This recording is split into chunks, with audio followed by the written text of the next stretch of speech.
Well, Georgia has announced the players of the week for the Clemson game, and it's four guys, three of whom you would not necessarily expect. Well, two of which certainly you'd not expect to be on this list. I'm going to go through them with you, talk a little bit more about how Georgia's getting ready for UAB, etc. Dean Leggett from Dog Post, making you a smarter Georgia fan. We are still recovering from Saturday night. Late away games are tough for the Dog Post crew for sure. And it was these four guys: Brock Bowers, the tight end from Napa, California; Zamir White at running back for the Dawgs from Laurinburg, North Carolina; Christopher Smith from Atlanta; and then Nakobe Dean from Mississippi. And, you know, a couple of those guys were five-star players, Nakobe and Zamir. I think Brock was a high four-star guy. And then Chris Smith's the guy I'm going to talk about probably the most. And if you don't remember, I'm not sure how you could forget, Chris was the one who took the ball back 74 yards, an interception for a touchdown, the only touchdown of the game. Chris Smith, really Christopher Smith, will live on in the history of this game the same way Kevin Butler does. Or the kid from Stone Mountain who kicked Chris Kardaki for Clemson, winning those games late. You knew this was going to be a fight. You knew it was probably going to be a tight game. I'll just reiterate, I thought that Georgia was the better team, but I was concerned that they would not win. And I thought after watching the game that they should have won the game like 20-3. They left some points on the board. That's got to get cleaned up. But for Chris, this game will live on forever.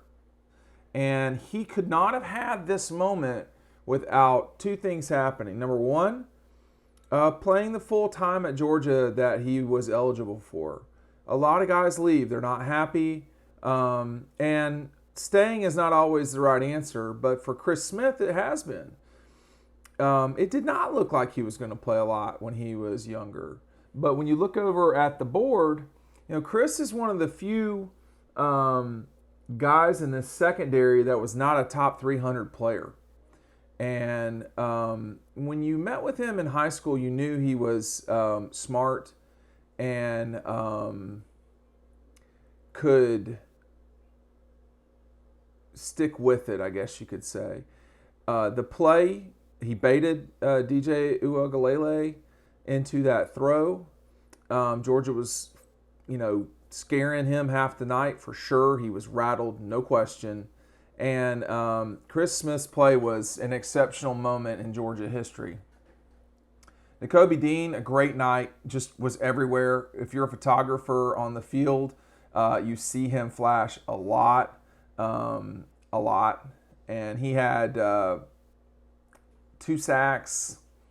He was just everywhere. He's the type of linebacker that you have to have in this league if you want to be successful. The type of linebacker, I thought Clemson's linebackers played better than I thought they would, but they would not translate to the SEC. They would not be what you'd want ideally, which is what you get from Nakobe, which is speed. So, another very smart person, intelligent guy with Nakobe, and driven. I mean, he is what Kirby called the alpha dog. He is the alpha dog of Georgia's defense. But you look at that, man, and listen, you look at that stacked up linebacker group. They're old. Adam Anderson, Quay Walker, Channing Tindall, Robert Beal almost had that fumble recovery. Nolan Smith, who is not really a linebacker. I don't know why I have him as a linebacker on my board, but whatever. And then Nakobe Dean. So they have a group of 5 linebackers that they can lean on who are old. I mean, these guys are juniors and seniors. Nakobe is the youngest one. And it's not surprising. This team, you can't know what's going to happen in the future. There's a lot of things that can happen that can really be problematic for a team. But they're old. And they've been around the block for a while. And when you think about that 17 team, they were old. Just not old at quarterback. So these guys happen to have an older quarterback. Talking about Brock Bowers, look, it does take you a moment to remember who is who at the beginning of these seasons. You see new numbers out there. There was one play where they wore Brock Bowers out at the start of that game. He made one move, which was, it only was like 3 yards, but you were like, whoa, that was impressive. So when you got John Fitzpatrick not at 100%, for sure not at 100%, you're still waiting on Darnell Washington, who is, out there rolling around with his foot in a cast, or in a air, whatever they're called, boot.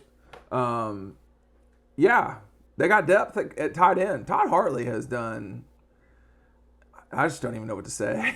After a while, he's done an amazing job of getting guys in and getting them to play. And then, my favorite guy on the team, Zamir White, a person who just don't give a shit, man. He's going to fight. And he did. I mean, it was not pretty at all. He only had 13 carries, which is probably pretty good, really. 74 yards. He got those late conversions on third down, 3rd and 2, whatever it was. I mean, Clemson was in real trouble at that point. They could barely move the ball. But Zamir, he's not the player he was in high school that I saw. He's had 2 ACLs since then. And the reason why I talk about that so much is because it puts into perspective that he has continued to fight. He right now is their best running back. He is powerful. He is quick.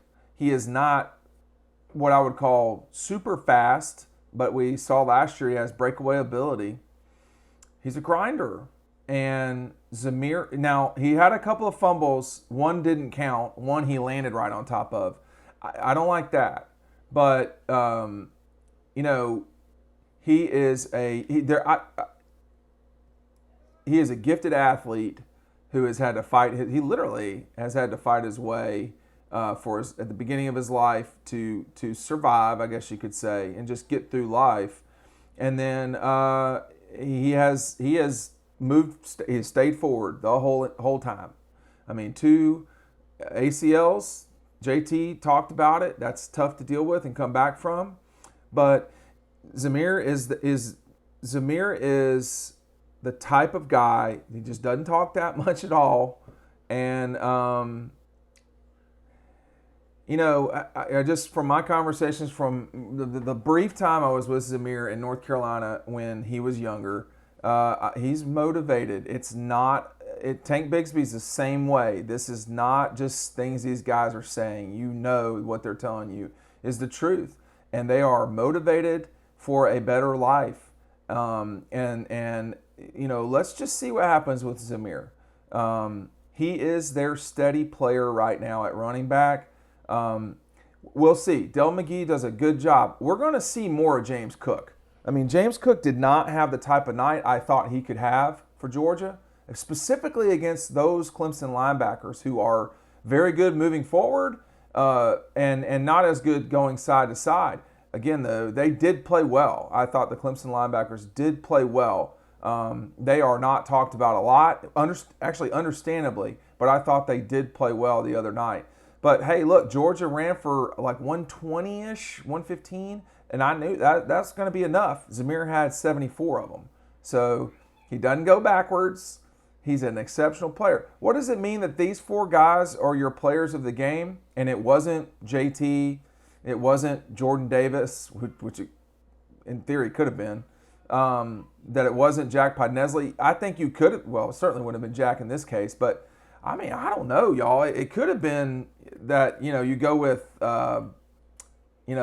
just as an overall, I don't think he was the overall best player of the game, but Jake Camarda, that's the best game he's played at Georgia. And, that's it. And if he plays like that from here on out, then you're talking about a weapon at punter, a straight up weapon. And I call it like I see it. There are times in his career where he's not performed when you needed him to. Not Saturday night. He performed. So I think you can make a case for sure that he should be, perhaps the guy on this list. But that's not always how it breaks down. And I understand that. You know, special teams, they went with Arian Smith, who really was a bullet out there, and then Amir Speed. So those guys did make Jake look good, but I mean, he put it right down there. The two punters really played well, and you know, I don't know the Spires kid. I think he's drawing Social Security at this point. He's been at Clemson forever. Jake had a better night, but the Spires kid's punt was that sidewinding punt. I hate those things, and that nearly jump-started Clemson in the third or whenever it was. So the players of the game, look, there's some really good players on this list, but this is going to be a different Georgia team when they go start playing at Auburn or, you know, certainly by the Gators. There's going to be a lot of guys back. We'll talk about it more over on the website. Dean Legge from Dog Post. We'll see you there.